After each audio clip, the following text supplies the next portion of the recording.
Mga lods, samahan nyo ako kasi first time kong maimbitahan sa event ng Titan. Tingnan natin kung ano yung tsura mga lods. Pangarap ko lang to dati. Yun na guys, let's go. Ano yung tsura kayo? Na-excite na ako, gagi. Ay! Guys, ito yung papatry nila sa atin, oh. Ay, napakaganda. But yeah, on behalf of the team over at Titan, I just wanted to introduce everybody to the Anta Kaiwan White Ghost. Thank you, Miss Mage. Yan na mga lods. It's real mga lods. Try na natin. Mga lods, first time kong may binigay sa akin yung Titan. Oh, legit yan. Ned. Kaya shoutout sa Titan tsaka kay Miss Mage. Thank you very much. Sobrang na-appreciate ko to. Yan, buksan na natin mga lods. Ay, grabe.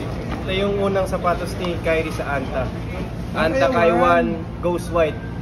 Tapos itong kulay na to mga lods, available lang sa Titan. So kung gusto nyo to, dito nyo lang makukuha sa Titan. Napakaganda, grabe. Excited na akong try to.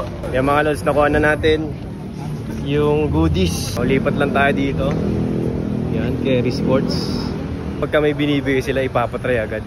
So thank you talaga Titan. Tingnan natin yung court dito mga lods. Angas. Angas pa. Angas mga lods. Okay, dahil dyan, magpapalit na tayo guys. Trial runs. Angas gagi. Angas gagi. Antawan. First time ko to. Tara. Ito bigay sa atin ni Titan. Yun. Thank you talaga Titan. Grabe. Yun o. Ganda. Ayan o. Ha? Tapos itong ating sapatos. First time ko ito mga lods. Yan, matatry na natin yung Anta Kaiwan. Tagal ko na gusto i-try ito eh. Kaso pinokontrol ko lang kasi medyo madaming tayo nabibili. Mayayari na tayo kay Babs. Buti na lang ito bigay. So thank you talaga Titan. Pangarap ko lang ma-invite sa ganito mga lods. It's real na. Grabe, kinikilig talaga ako. Solid. Thank you Titan.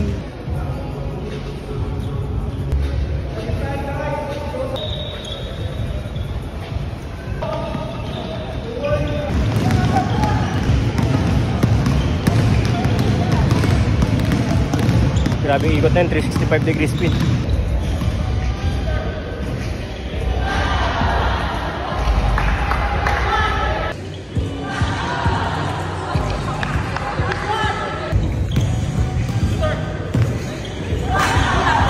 Boss, Ned! Nice game. Shoutout sa mga kami ko, kay Ali, Faith, Camille, Nab, tsaka kay Miguel. Maraming salamat sa Titan, tsaka Anta. Shoutout din kay Miss Mage. Maraming salamat sa pag-imbita sa akin dito.